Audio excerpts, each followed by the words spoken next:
Good morning, everyone. Quarter past the hour. Thousands of Christians living in Mosul, Iraq, forced to flee after the threat from the ISIS group, the terror group, saying this: convert, pay a protection tax, or be killed. Now churches are being turned into mosques, and holy sites like Jonah's tomb are being blown to bits. Joining us now with exclusive new details on the situation unfolding on the ground there is Hugh Iwaniki.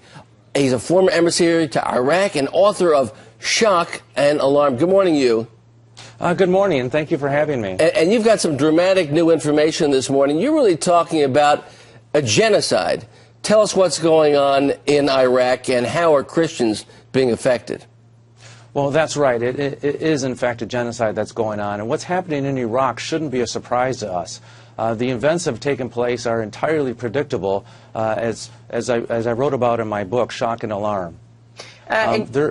I'm sorry, go ahead. And Hugh, your sources are saying that there were 60,000 Christians in Mosul back in 2003. Then this past June, there were just 35,000. Today, currently zero. I mean, these numbers, astonishing. What can you attribute this to?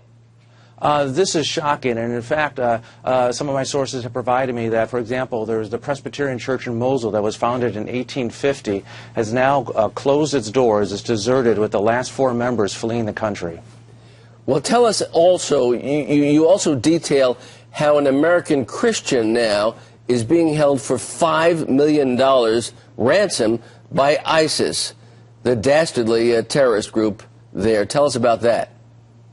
Well, I can't really go into a lot of details about that, but that is correct. Several months ago, an American Christian woman was kidnapped by ISIS, and she's being held for $5 million with her life in the balance here.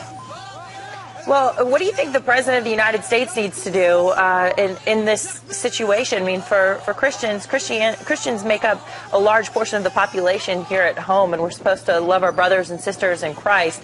What does President Obama need to do? Well, this is a very good question. When there was one Palestinian teenager that was killed in Israel, Obama spoke out publicly on this issue, and yet the president has refused to speak out publicly on what's happening in Iraq. Thousands of Christians are being killed or forced to flee from their homes.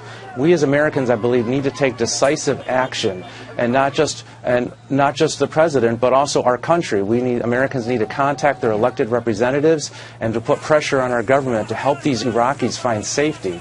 Another thing that we can do, as far as I wrote about in my book, is that there's donations that Americans can help as far as to help these Christians. For example, it's Open Doors and Voice of the Martyrs.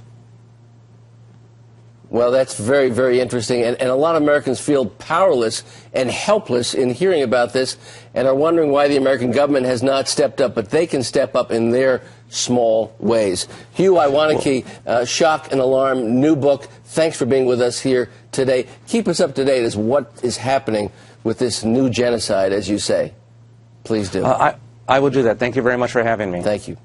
And with me now, in defense of Christians, senior advisor and documentary filmmaker Jordan Alette. All right, good evening, Jordan. You've returned from Iraq, Syria, Turkey. You've seen firsthand the slaughter of Christians in the Middle East. What is going on there? Well, thank you, Judge, for having me on and highlighting this very important issue. I think what's going on there is nothing short of a religious cleansing, sort of like the ethnic cleansing that took place in Bosnia years ago. And it's a very important time.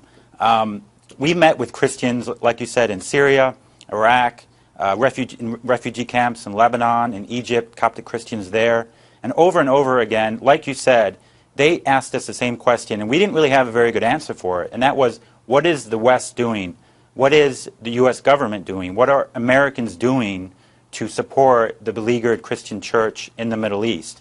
And again, like I said, we didn't have a very good answer for that question, because I think first and foremost, whether it's religious leaders, as you mentioned, or elected officials, they don't move unless people are aware and put pressure on them. And that's what our organization, In Defense of Christians, is trying to do. It's trying to educate people, trying to unify Christians, trying to make people aware, first and foremost, that there are Christians in the Middle East. Because let's be honest, I don't think most Americans even realize that there are large communities of Christians that have existed there for 2,000 years. It's interesting that, 10% of the Coptic Christians, or of Egypt, is made up of Coptic Christians. But all indications are that ISIS is responsible for this. Now, we know that they are this radical Islamist group.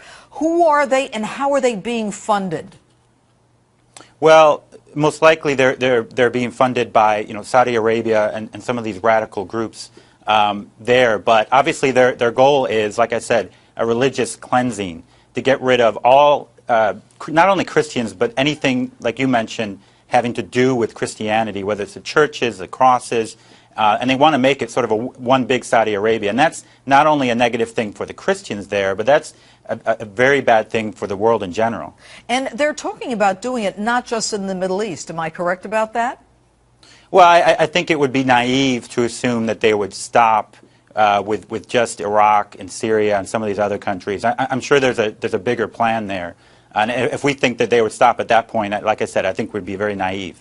All right, and you believe that the forces eradicating Christians in the Middle East are the same forces that took down the World Trade Center.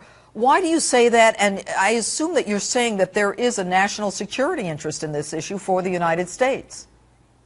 Oh, absolutely, and I think there are definite ties there.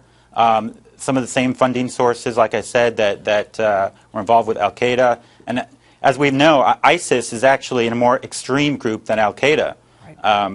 And so, we have to be aware of that. We have to be knowledgeable about that fact.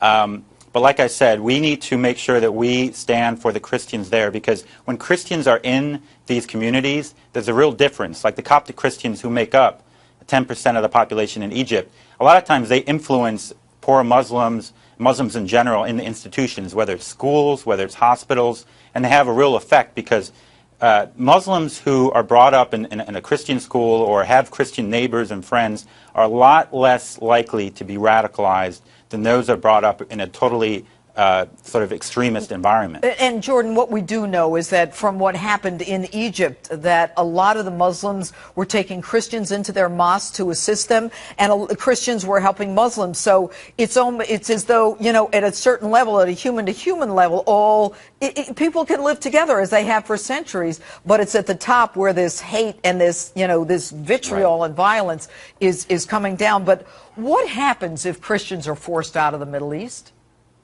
Well, like I said, each generation is likely to be much more radicalized. And I just want to give you a quick story from, we were able to get into Syria through the border from Turkey, and we met with an evangelical pastor, and he and his congregation actually were helping the Muslims who had come from different parts of the country. And like I said, they're a lot less likely to be radicalized because of that personal connection, that personal relationship that they had established with Christians in the area. Well, let's hope that, the world does get involved. And Jordan, I know you've done documentaries on this issue. We thank you very much for being with us tonight. All right. Thank you for having me.